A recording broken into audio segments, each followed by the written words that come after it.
Hello, wherever you are in the world today. Welcome to Beyond the Art in our series, The Stories That Carry Us. I'm your host, Cray Flynn, a citizen of the Cherokee Nation and the Delaware Tribe of Indians. In each episode, we will discuss with various Native American artists, influencers, art leaders, and everyone in between their experiences, the communities they serve, and the translation and interpretation of the Native American art world today.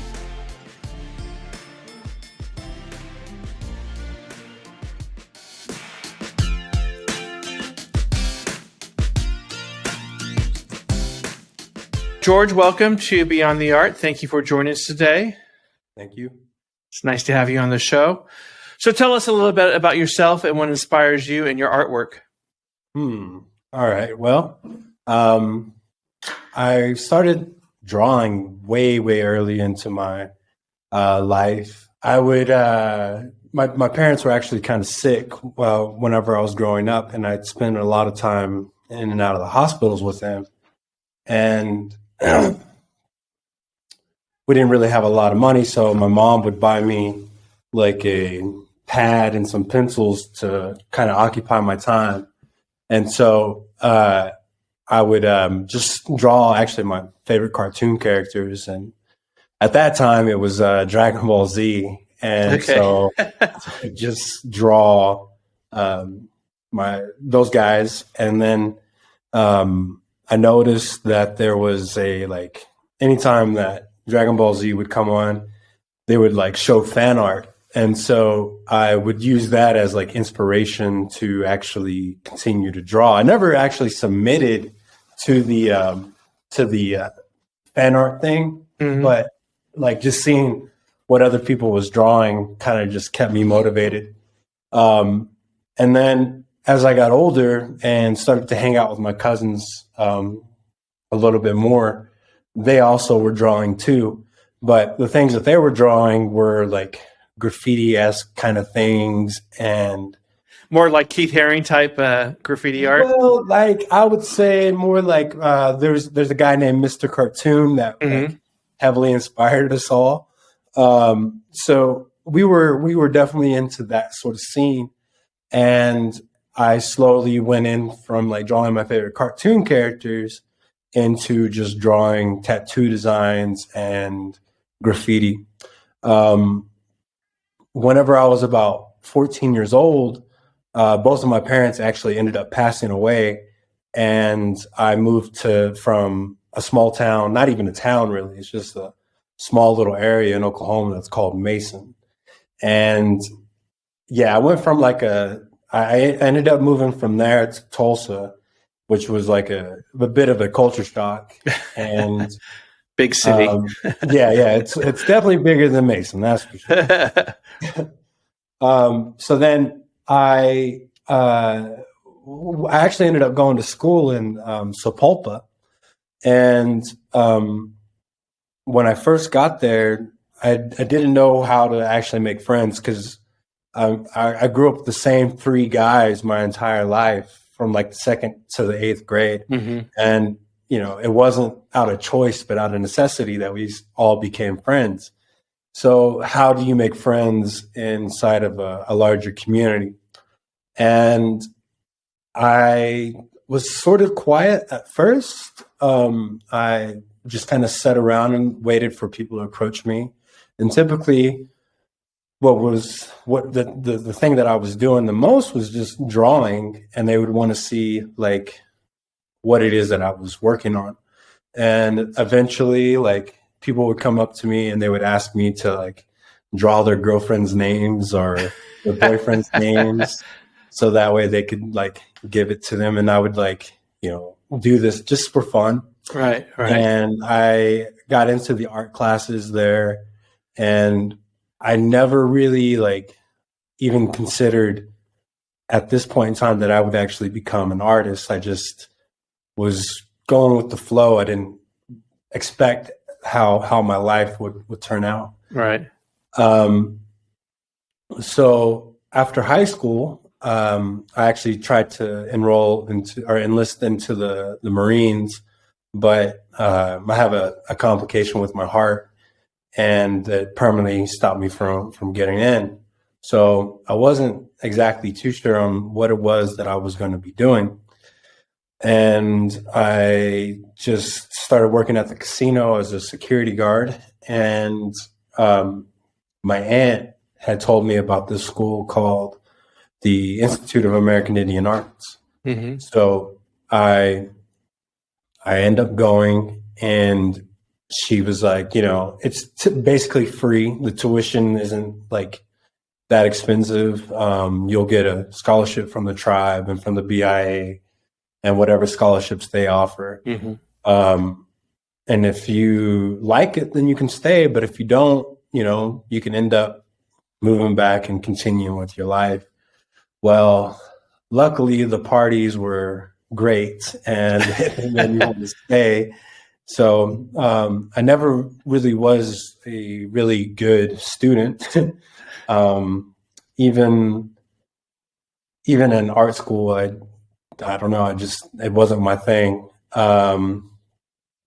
So there's a saying that says C's get degrees, and I was definitely that student. But when it came to drawing and painting, I really flourished, and that's what I focused on primarily. Around 2012, 2013, I'd bump into this guy here in Santa Fe, and he recognized me from the college. And he had told me that he teaches there and that he was going to be doing a lecture at the museum that the college owns, and he invited me to go. And he told me that there was going to be free food. So, college student, free food, you're going to go. Dinner. Yeah. So, after his talk, he came up to me and he was like, I really didn't expect you to be here. And it was me and my buddy Dell. And he was like, I didn't really, like, no students typically come to these things. It's just like usually the collectors that are within Santa Fe. Mm-hmm. And about 2 weeks goes by. And he finds me on Facebook, and he said he needed a ride from the airport.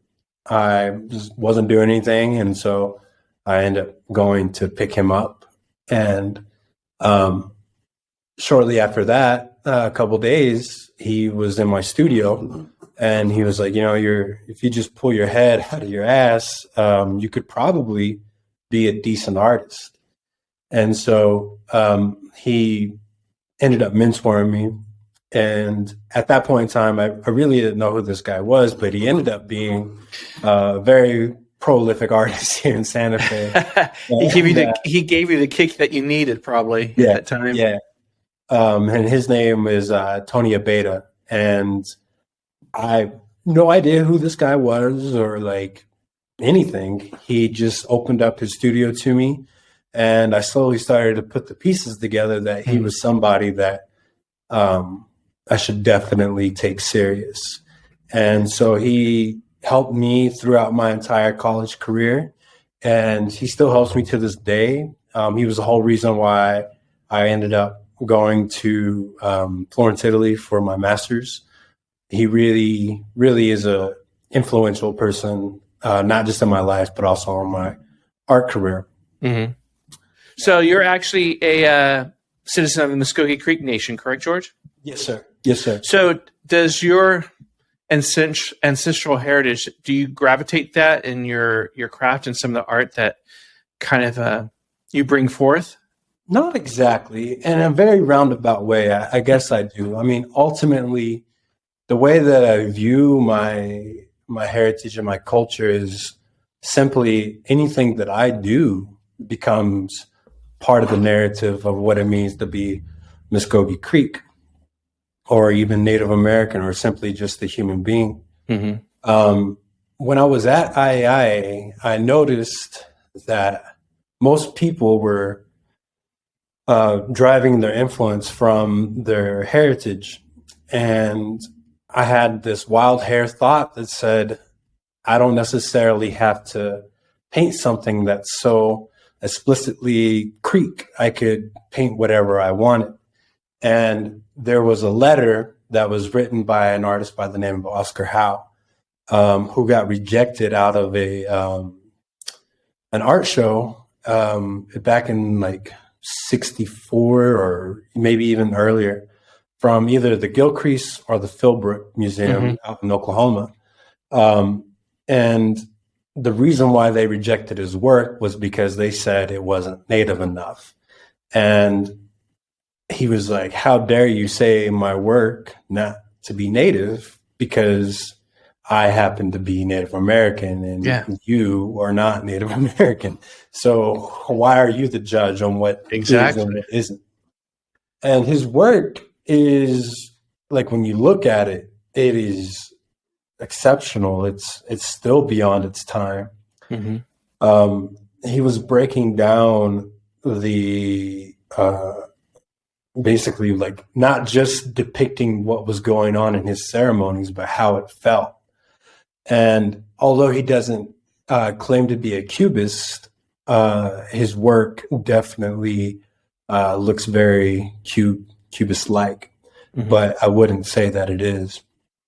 Anyway, I had just found out about this letter, and at that time I was really diving into different sort of philosophies. One of my most influential philosophers was Alan Watts, and this movie called Interstellar had just came out. And so I don't know why, but I just said, why don't I paint an astronaut and see what happens? And so the first few astronauts that I painted, I just Googled astronauts walking, and I would paint those for a while. But eventually I got bored with them and wanted to create my own source material. So I purchased a astronaut helmet, or really a high altitude helmet, because they look cooler than an astronaut helmet, off of eBay. And I started to create my own source material. And at that time, I didn't have enough money to buy the suit. So I would just put the helmet on my friends, and so they were just wearing their regular clothes. And I really started to see this symbol start to emerge, or this metaphor. And what that was when the astronaut, bringing the perspective of an astronaut down here to Earth. And when an astronaut looks at the Earth, they don't see anything but the Earth. They don't see religion. They don't see a race. They don't see a government preference or border or anything. They just kind of see everything as a whole. And I wish that we would see culture in the same way. Just because I'm Creek doesn't mean that I'm only influenced by Creek things. I'm influenced by everything around me. And whatever I create becomes part of that heritage that is a part of me. Because the world has labeled me in these ways, not the other way around. Correct. Although I'm proud to be part of the Muskogee Creek Nation, I would definitely not be who I am had it not have been for this community that I was raised in. But I want to sort of expand the narrative. I want people to not just look at Native art in the lens of what we've known to be Native art, but what else could we say? What else is there to sort of like have a particular view on? And as I continue in my art career, I've noticed that a lot of Native artists feel the same way. Especially whenever you get into like the conceptual side of art. Do you think it's the current movement in Native American artists that there's a collective directive to take away so much from the culture element, but as us as a people, we're continuing to grow and continue to expand our culture, our heritage, and bring it forth? I think that no matter what is created right now, whether you want to do something that looks more traditional versus something that is highly contemporary, it is all contemporary art, whether you know it or not. Like anything that is made within this current time would be considered contemporary art. And as far as like a push, I think that there is a push to like see more of like a contemporary art form that is like created here as a Native American. But the first, what I deem to be the first like contemporary form within Native art was what was going on in Bacone College and also the Dorothy Dunn School here in Santa Fe. Which were these flat style sort of paintings made out of gouache that you probably have hanging up in your grandmother's house somewhere. Like every Native American would probably have a print or an actual piece that is done in this style. Oscar House started in this style, but he evolved. Also, like Jerome Tiger, Woody Crumbo, all of these, like, they're very like influential in my eyes because they were taking a step outside of the realm of what was considered traditional art.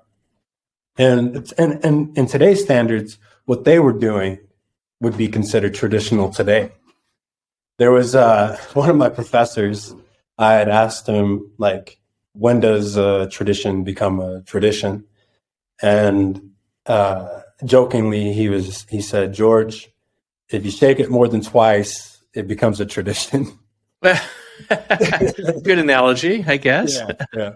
But then I had asked the question on Facebook many years after, and I don't know who said it, and I should because she's a familiar face, but she had mentioned that the moment that she teaches her kids something, then it becomes a tradition.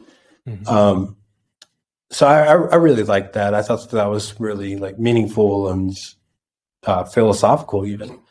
But I digress.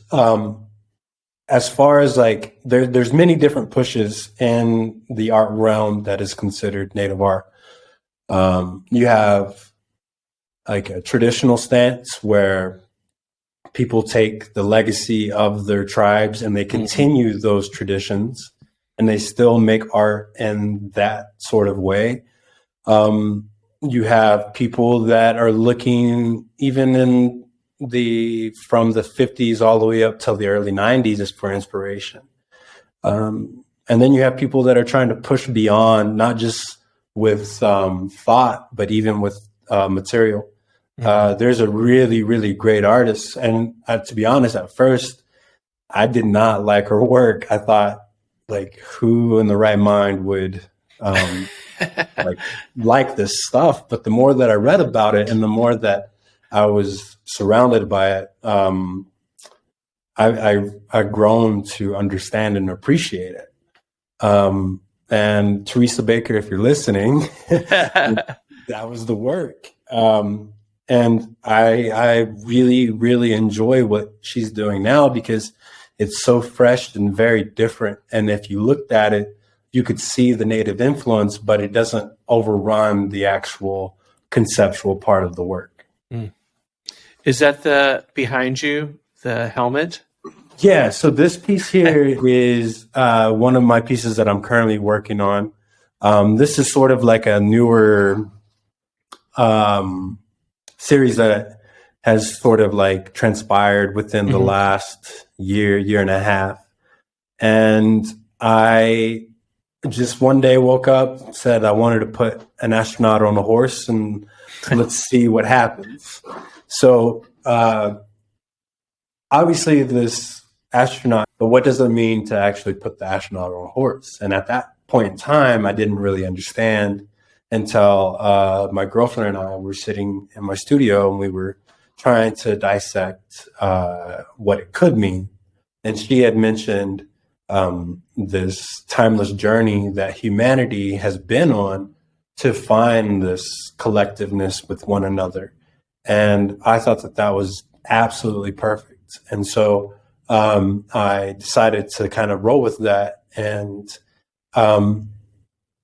I've been putting this astronaut in like a what's, I guess, considered jamais vu, which is being in a familiar yet unfamiliar place. Something feels like you've been there before, but it still feels somewhat unfamiliar. Something's Correct. off.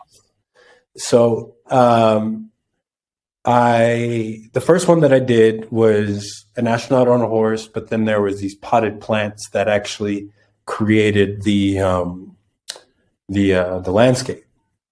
And so by doing that, things looked familiar, but they were in an unfamiliar way. This one here, I've yet to figure out how to like make this in this jamais vu sense.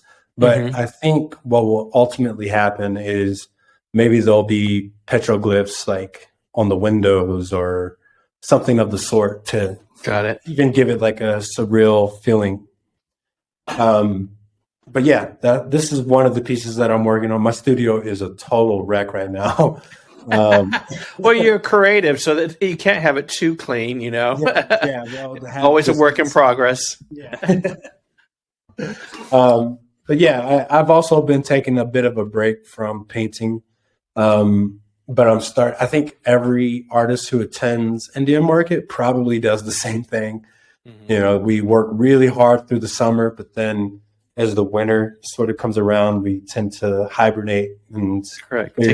Take a breather for a little bit. Yeah. In your career, what were you most surprised in the reaction of one of your pieces? It's like, well, I didn't expect that, or well, I didn't expect that much attention. Well, I would say the thing that has been probably the most rewarding, which was something that I didn't really expect, is that the people that tend to gravitate towards my work are new collectors. They're people that would not have necessarily would have bought art. And they would tell me this is like the first piece of actual art that I've purchased. And I like that because it tells me that I'm opening up their eyes to something fresh and new and hopefully exciting for them, because collecting work is, it tells me that they believe in my work, but also that they want to broaden the way that they view the world. So yeah, that to me is pretty rewarding and also surprising. The story you're trying to tell with the piece and the interpretation, is there a connection there, or do they see another perspective? You're like, oh, wow, that's interesting. I didn't think about that. Does it go both ways? Nothing like comes to mind of like a collector telling me the way that they view my work, but it's always nice to hear different interpretations of the work. Ultimately, art as a whole isn't about the thing that you create. It's more about the conversation that you have with the object that you create. Absolutely. So I really try to keep that into perspective, because even if it's a good piece, a bad piece, it no longer matters. It's been created, and whatever somebody sees in it, that's their subjective stance. And I'm open to that. I'm very open to that. So are you particularly geared towards one medium, or are you expanding your horizon in different ways to relay your craft? Well, I've definitely I'm trained in a lot of different mediums. Believe it or not, like I probably have more of a 3D background than I actually do with painting. All the classes that I took at IAI were surrounded by sculpting and jewelry. You had to get a basic understanding of every single medium that you possibly could. And then you start to focus in on a direction that you wanted to go, and mine being painting. But I would be lying to say that I don't want to create jewelry or anything. Luckily, I have like great friends that surround me. There's 2 jewelry studios that are just like a block or 2 away from me. So if I ever feel inspired, I could go to these studios, and they're great friends of mine. And they have already told me that they would be willing to help me to figure out how to move in that direction. I've also started to experiment with more 3D aspects within my work. Literally just like 2 days ago, I started to form like a newer style, or at least a new direction that I want to sort of go in. But right now it's all within the experiment stage. Like I have to figure out what the right way of going about this idea will be. Were you inspired to do that, or it just kind of came to you collectively, or you want to push yourself to the next limit, I guess? I would say all three. Like I'm definitely an artist that doesn't paint in one particular style. I paint in a very abstract way. I paint in a very realistic way. Even though the subject matter is relatively the same, each piece sort of looks unique. But this newer direction is from a lyric that the title of a song that just kind of got me thinking about what these two words put together would mean and what it would look like. And the song title was called Future Primitive. And so what would that mean? Like, what is going to be primitive tomorrow that we do today that is seen as contemporary or futuristic? So I'm developing a work around that idea. Interesting. I look forward to seeing that and where it comes together. Given the urban flow of Native American artistry and artists on the global and national landscape, why do you think it is we're at the upswing at the moment? And do you think it's going to last for another 10 years, or we're going to be the it thing for another 2, and then, you know? I've thought about this a great deal, actually. And at first, I was under the impression that this sort of swing would be a fad, and it would just sort of fizzle out eventually, and nobody would really look at Native art in the same light. Do I think that we're at the peak of it? It's hard to say. I hope not, but if we are, that's okay. But I do not think that Native art is going to completely disappear, especially within like the movie industry and TV industry. I think that like we'll see Native artists or Native actors take on roles that aren't so stereotyped, or they have to play Native American. I mean, Adam Beach got to play in Law and Order as I forgot which one, the one with Ice-T.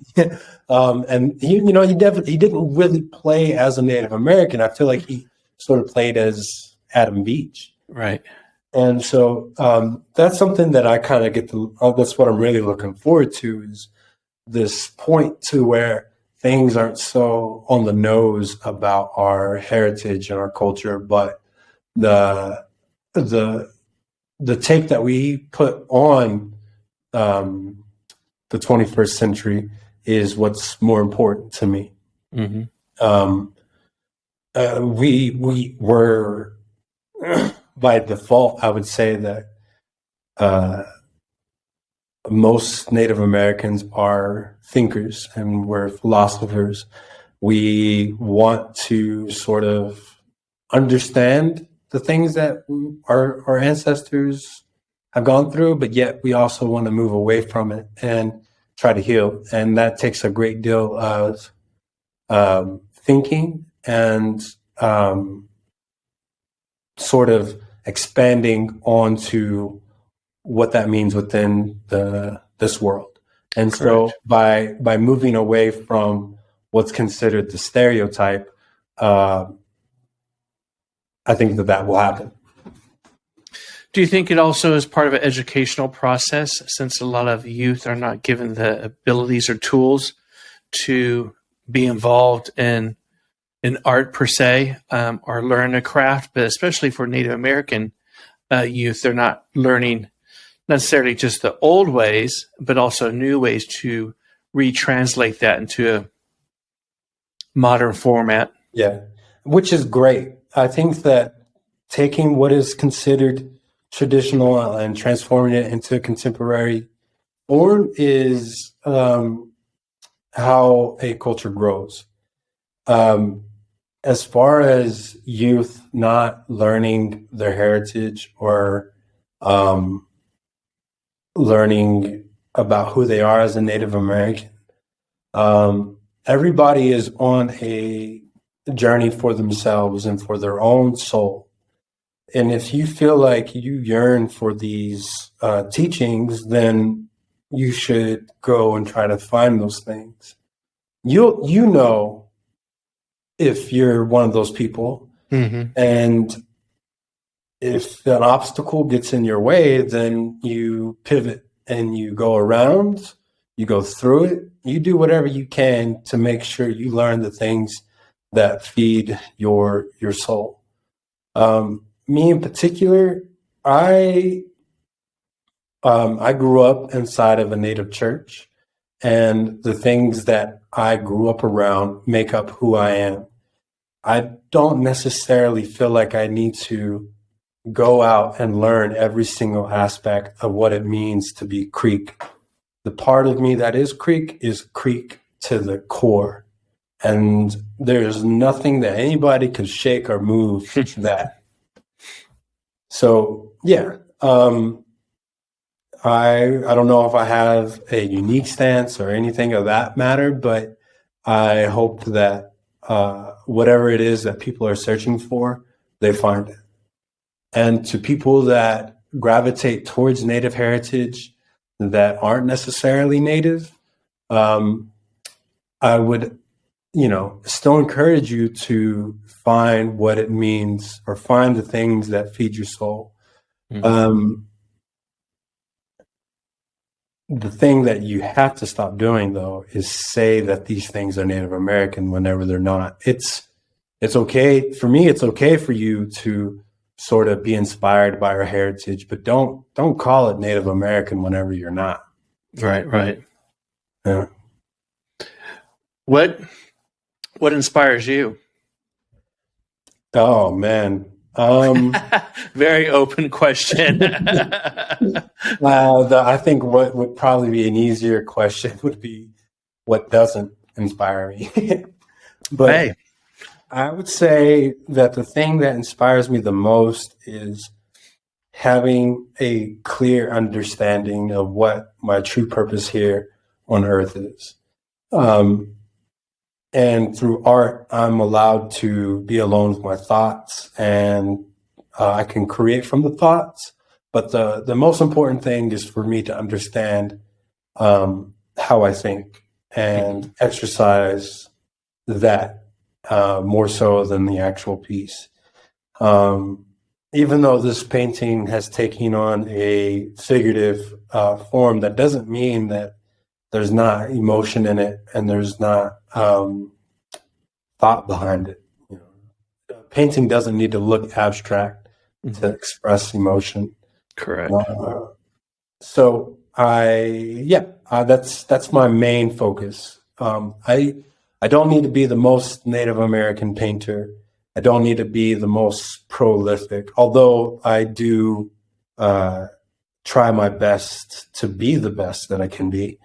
My main prerogative is to understand my place on this earth.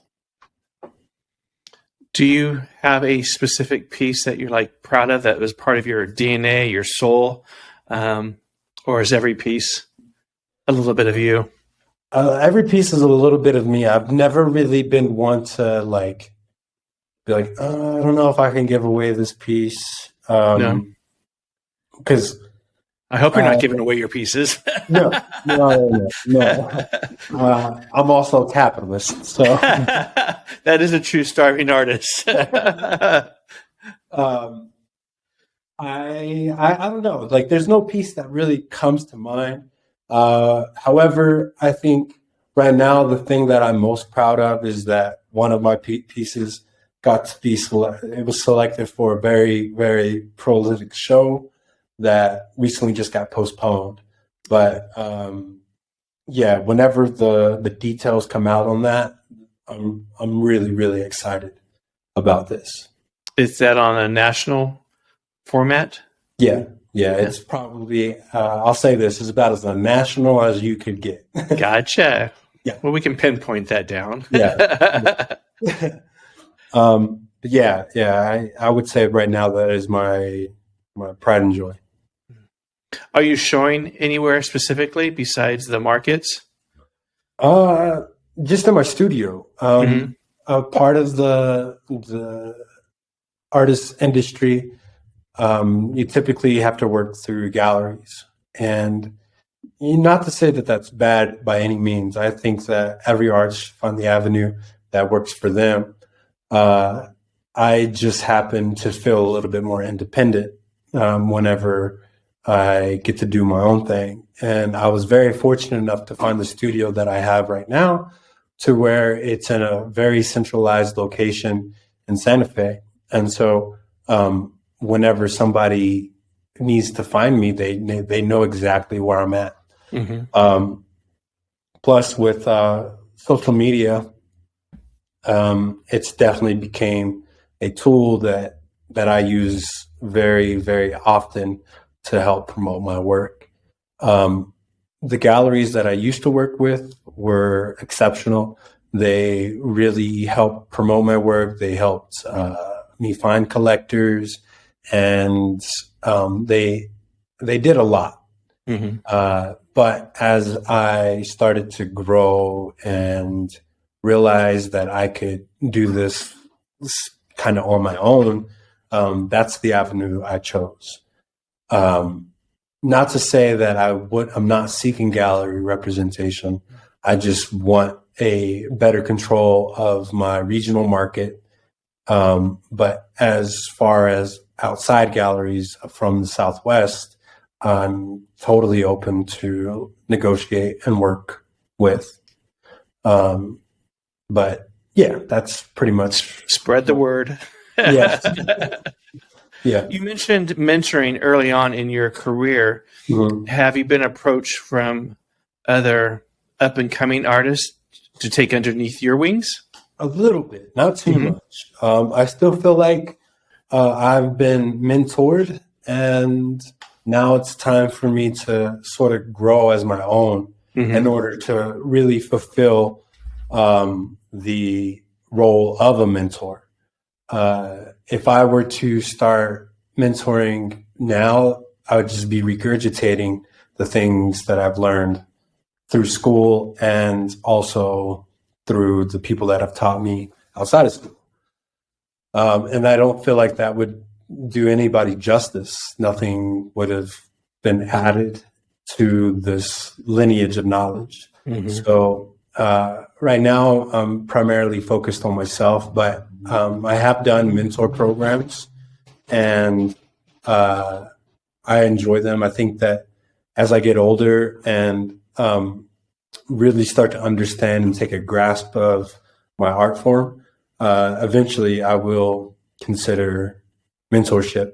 And I don't think that, like,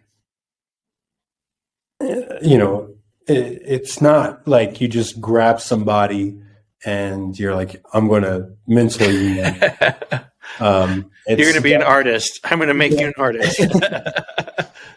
Or, if you have a kid that comes up and they ask you to teach them, I don't think it really works that way. I think that although Tony had asked me if I would want to be mentored by him, it wasn't the mentorship that made it work. It was our relationship with one another that truly transpired. And to find somebody that you're both connected with each other, that's the real challenge. Because if you just find somebody just to mentor, then they're not even getting the fulfillment of a mentorship. Correct. So yeah, I would say that, like, eventually, I totally am open to the idea of mentorship. But right now, I'm growing, and when the time comes, it would happen without me even knowing. It would just happen. Have you done commission work, right? Is that correct? Yeah. Okay. I've done a couple of commissions. I think where I'm at in my career, I will definitely be a little bit more conservative on what it is that I take in.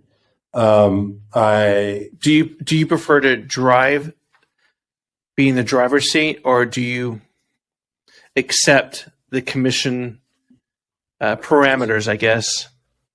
See, that's where like I'm definitely going to be a little bit more conservative.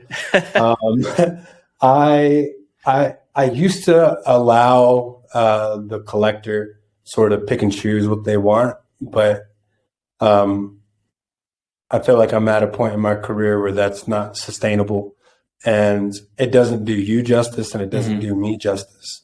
If you like, not to offend anybody or like say that I didn't want to do these things, but because I have done these, but like if you came up to me and said, I want you to paint a picture of my dad, I would have to tell you no, because that's not within the parameters of my own artwork.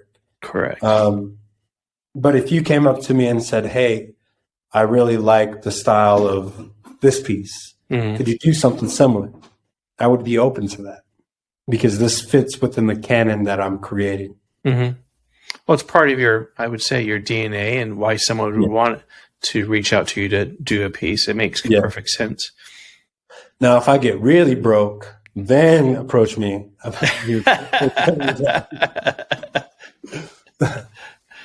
Is there what's on the horizon for George Alexander? Well, the main thing that I'm focusing on right now is developing this new technique. And it's not by any means new to the world. It's just new to me. And I want to have at least a small body of work to present of this newer work by April for the Muskogee Art Market down in Tulsa. Which is this is the second year that they've done it. The first year was great. I really enjoyed my time there, and I'm looking forward to do it again this year. After that, will be open studios for the studio here, and then I will probably start doing those that corresponds to the First Friday events that happen here in Santa Fe. And then I have a talk that is going to happen in May at the Museum of it's at the MIAC, Museum of Indian American Culture, I think. I have no idea what MIAC. Yeah. Anyway, myself, this other artist by the name of Taryn Laskin, and Del Kerfman. We all grew up together. We were in the barracks at II together. And they're really great friends of mine and very, very talented artists in their own right. We're going to give basically a talk about our careers and where they are now. And I'm very much looking forward to that. And then after that, pretty much you get ready for Indian Market, right. Which is it's the third weekend in August, and you definitely want to have insanity. You want to be ready for it. Some artists even start now, right, to start creating for that. So what is your process and when you think of a piece or have a vision of a piece for it to come to life? Is there a certain process that happens for you? Do you sketch it out, or you just go to your studio and start working? Well, it's a little bit of all of the above. And I think that's the reason why each piece sort of has its own life. Sometimes it's just simple enough to like create and then project it. Other times, you have to draw, and sometimes you start with a blank canvas. Sometimes you start with a canvas that already has paint on it. Mm. And I like that about my approach, because I think that really shows that I'm trying to develop something more than just a series of paintings, but something that like speaks on what the painting is feeling, and also what the dialogue will be, because each piece will carry its own narrative. Very cool. Is there anything specific that you want to bring up and have the listeners know about you or your process, or the like I said before, the story that carries you to grow as an artist? The main thing that really helped me throughout my career is this saying that one of my other mentors told me, by the name of Nakona Burgess. And one day I was just telling him that I was feeling uninspired and that I didn't really want to paint anymore. And he had told me that, like, it'll be the work ethic that carries you as opposed to your inspiration. So the days that you don't feel like painting are the most important days that you need to paint. And I took that to heart. And I ended up actually getting it tattooed on my hand. It says work ethic over inspiration. And so the days I have not been feeling that inspired lately. In fact, I'm just now starting to get back into the swing of feeling inspired. Every day you go to the studio, you may just sit on the couch and read a book, watch a movie. You might be just ingesting the knowledge that you need to create the next piece. Or you might feel like you could paint, or you might feel like you can. When you become an artist, whenever you think like an artist, it's not just the act of doing the medium that you're focused in. You tend to look at the world in a very, like, every day is a lesson, basically. You'll learn something and you may not even think that it meant anything that day, but then months down the road, years down the road, that thought will go bing, and that's what you'll execute that day. So as long as you keep the mentality that you're learning and growing, you're doing enough. You don't have to step up to the ring every single day. You still got to train. So that's how I perceive that quote now, is no matter what I'm doing, as long as it's feeding my brain, which everything you do does that. And take everything with stride. Like, not every painting is going to be great. Not every painting is going to look good. But it is what it is. The one thing that artists get confused is that we think that our thoughts, our source material, and the actual piece are the same, but really those are three very different things. How you look at the piece inside your head and what that looks like inside your head is inside your head.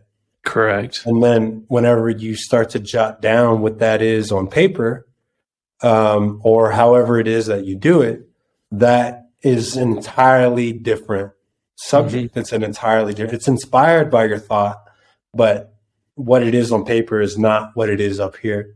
And then the moment that goes from the paper to the canvas, or however you want to put the thought outside, it's an entirely different thing too. Right.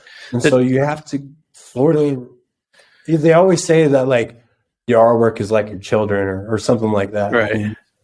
And it very much is. Not that I'm not a parent, but I understand this quote, because each piece is its own unique thing. just like a kid is its own unique thing. As much as we would want it to be like us, it will never be the same.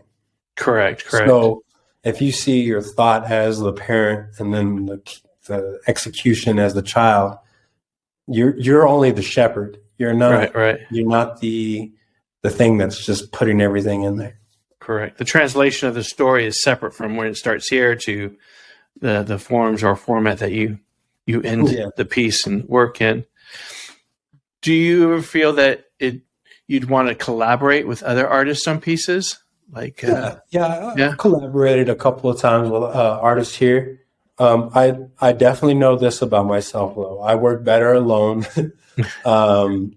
There's a lot of like things that happen whenever you collaborate with artists.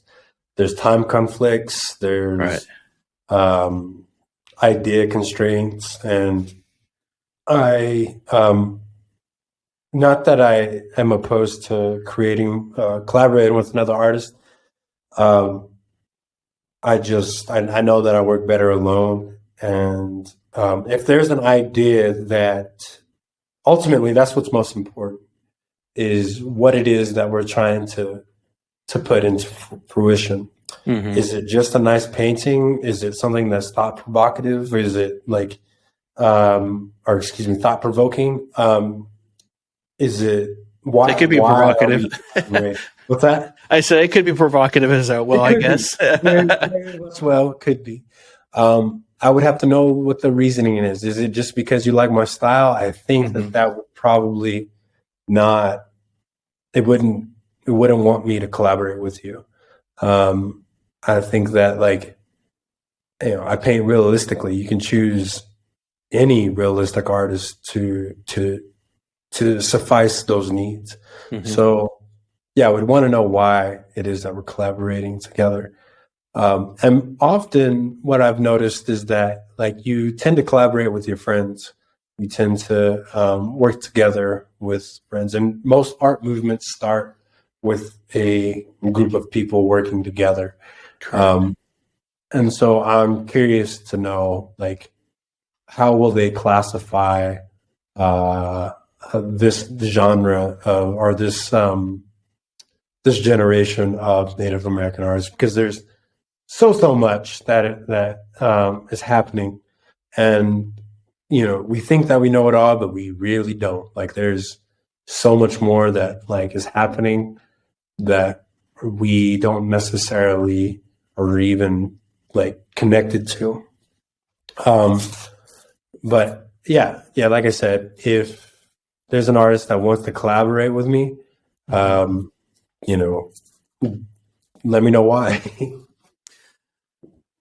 Do you think from when you started, your perspective of being an artist in your craft has changed? I mean, obviously you've grown as an artist, but you still have this belief, or has that belief kind of changed and morphed into something else? Do you ever look back and oh yeah, that's why I did this, or oh yeah, I'm still thinking the same way? I think it's definitely changed. Like I said at the very beginning, my whole focus on making stuff was to find attention. I didn't know how else to make friends, and so I would draw to get people to notice me. And as I grow older and as I grew older, that changed over time.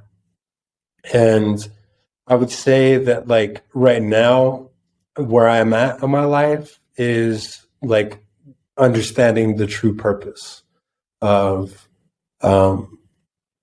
what it is that I'm doing here. I would like to eventually start making work that corresponds to the ideas of free will and determination. Are we truly in control of the life that we have, or is everything already destined? I don't think that there's a mix of the two. It's either one way or the other. And I have yet to figure out a way to sort of show that. I don't think painting's the right way, because I would want something that's a little bit more interactive with the audience as opposed to just looking at the subject. Is there more clarity in your work from when you first started to now? As far as like what people recognize, yes. Mm-hmm. Like, if you see an astronaut with normal clothes, typically you're like, oh, that's a George Alexander. Right. And whenever I do collaborate with other artists and my astronaut happens to be the subject, they know that that's my astronaut. And I think that in itself is cool. I think that, like, not that I own the astronaut by any means, but the way that I depict it is very noticeable. And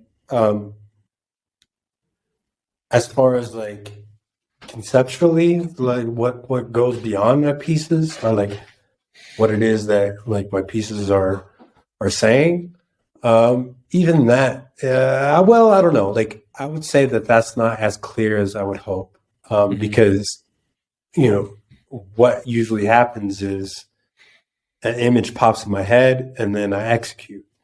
And so, like, I might think that this piece is about humanity, but others may not see that. And that's totally fine. That's okay. All I can do is just create and then leave the dialogue up to anybody who happens to see the piece or who wants to say anything about the piece.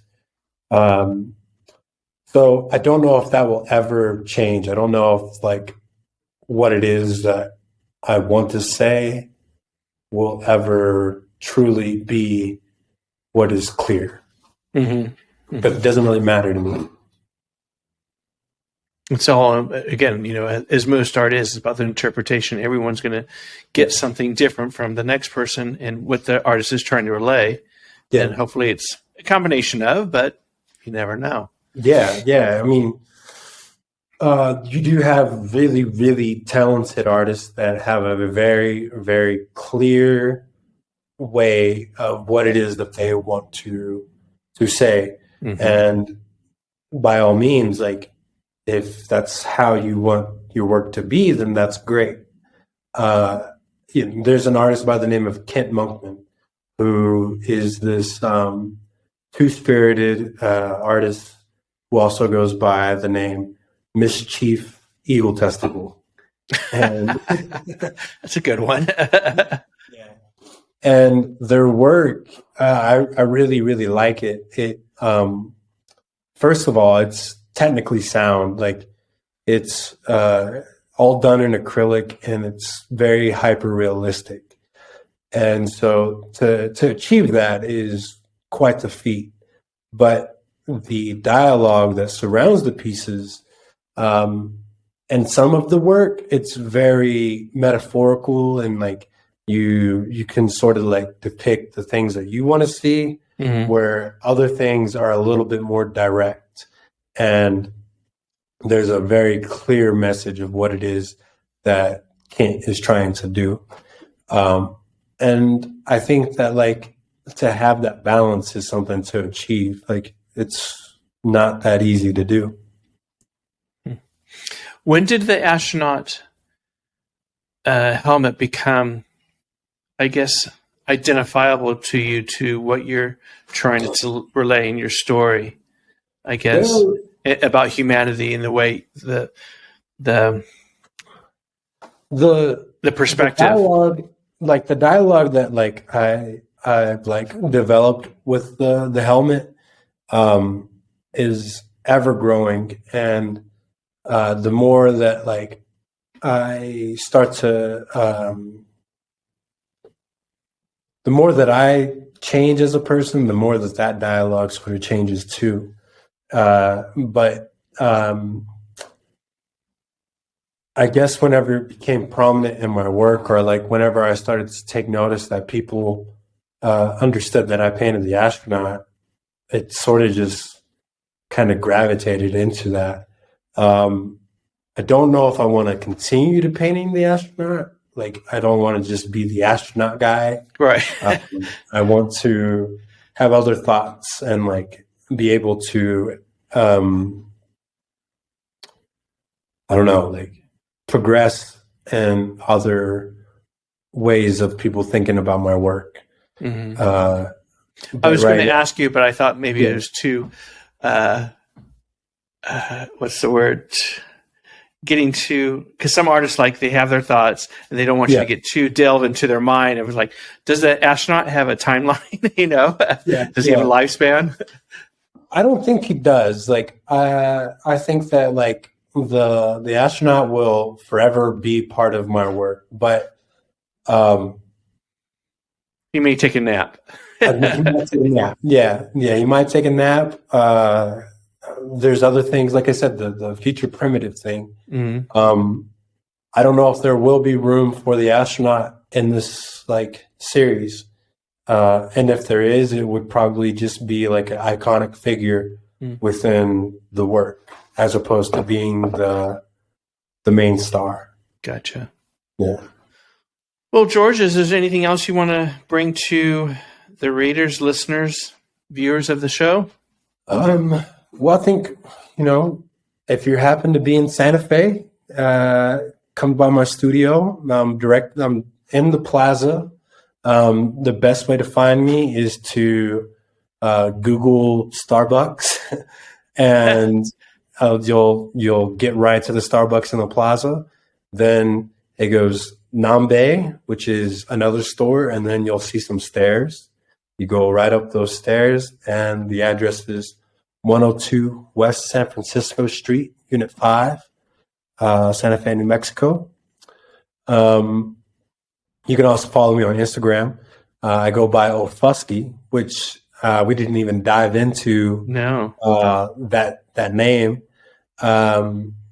I guess if we have time, do we have time? Yeah, we have plenty of time. Okay. So one day I was painting up at Tony's studio, and there was this folk song that came on, and this guy says, "I come from a place called Ofusky," and I didn't recognize his voice. If you come from Muskogee County, there's only like 10 of us there. And I started to like say, whoa, who's this guy? Why is he talking about the place that I'm from for? Right. Then I go up to Tony, and he tells me that this guy named Billy Bragg got the rights to sing some lyrics that Woody Guthrie never released. And Woody Guthrie's from Okima, which is, just stone's throw away from Mason. Right. So from that moment on, Tony started to call me Ofusky because he could never say Okfusky. And one day, about 2 years ago, he yelled up from the stairs of his studio, "Hey, Ofusky, I'm going to get some coffee. Do you want any?" And I was just about to sign this painting. And so I decided to sign it as Ofusky, as like a homage to him, but also in a very strange way, a place that I'm from. So do you sign most of your paintings now, Okfusky or George Alexander? I sell it, I sign them as Ofusky. Ofusky. Yeah. Because like, even whenever I was a kid, I think that like most of the time when somebody would talk about Okfusky County, they wouldn't say Okfusky. They would say Ofusky. Right. And so, yeah, I just kind of rolled with it. A lot of creeks are like, this Creek boy not like spelling things correctly. But where did he go to school? yeah. But there's a story behind it. It's not just that I don't know how to spell. But, that's a great story. So you took it as your monogram, so to speak. Yeah. Mm-hmm. And then nowadays, when somebody's looking for me, they always ask like, "Where's Ofusky at?" Yeah. So, although I predominantly still go by as George, and if you buy one of my pieces on the back, I sign it both as Ofusky and George Alexander, so that way, like it's me. It's a certified piece. Yeah, yeah. Fantastic. Well, George, it's been a pleasure, and thank you so much for being on our show today. Thank you. We had a great time and I really enjoyed this.